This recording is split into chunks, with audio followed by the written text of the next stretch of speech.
One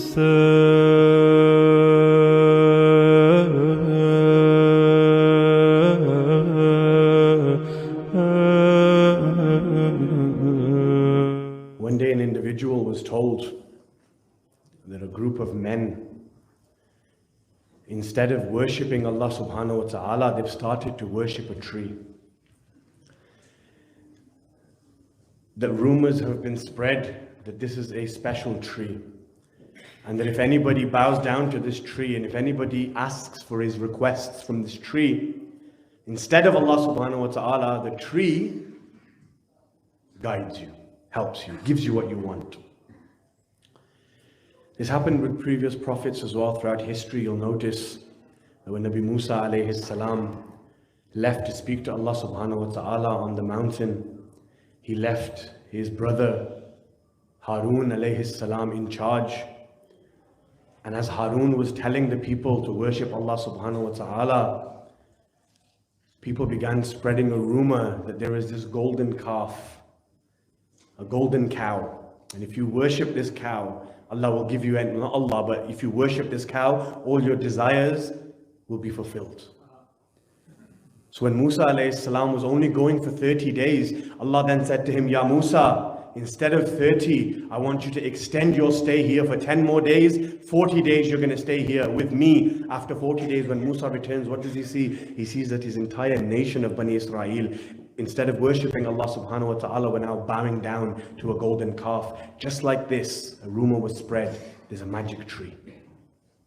If you bow to this tree, if you ask this tree for things, they've got a problem with us asking Imam Ali for help, but they've got no problem asking a tree.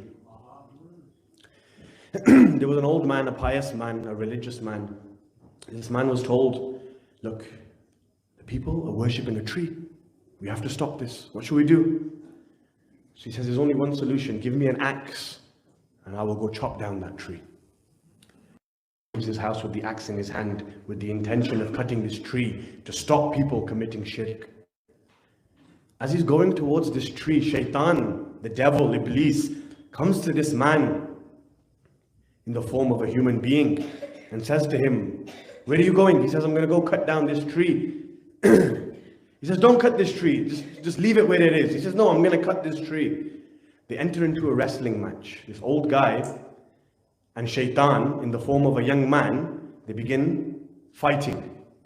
As they're fighting, the old man overpowers Shaitan, throws him onto the ground, and as he's about to deal with him, Shaitan says to him, look, I'll make a deal with you, right?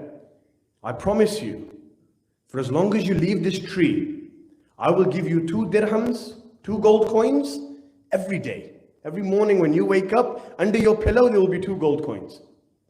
And I'll keep doing that, as long as you don't touch this tree. You see, money is one of the most corrupt things ever created. Money is something that could misguide the most knowledgeable, the most religious, the best of people, can easily go corrupt when it comes to money. So the man says, okay, do you know what? I agree. That's fine. So he goes home, goes to sleep. Wakes up the next day, picks his pillow up, 2 gold coins. Very happy. People are still worshipping the tree, but he's very happy.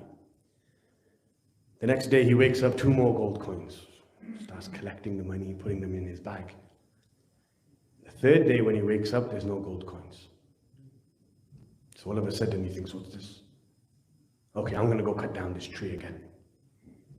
So he leaves his house with the same intention, holding the axe in his hand. As he's approaching the tree, Shaitan comes to him again in the form of a human being. They enter into another wrestling match. They begin fighting, but this time Shaitan overpowers the old man and throws him to the ground.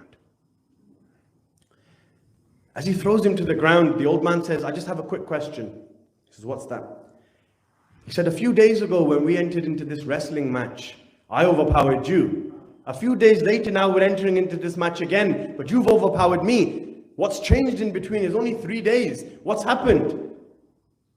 So Shaitan says to him that when you left that first day to cut down this tree, your purpose, your niyat, your intention was that these people are worshipping a tree and not Allah subhanahu wa ta'ala. Therefore, I am going to cut down the tree. So when we were fighting, Allah subhanahu wa ta'ala was helping you. He was aiding you. He was giving you power to overpower me. The second time that you've left your house, you haven't left for the sake of Allah. You haven't left because Allah subhanahu wa ta'ala is not being worshipped. You left because you didn't get your 2 gold coins. You left for greed. Therefore, that God-given power that you had on that first day has now been taken away, and I was able to overpower you.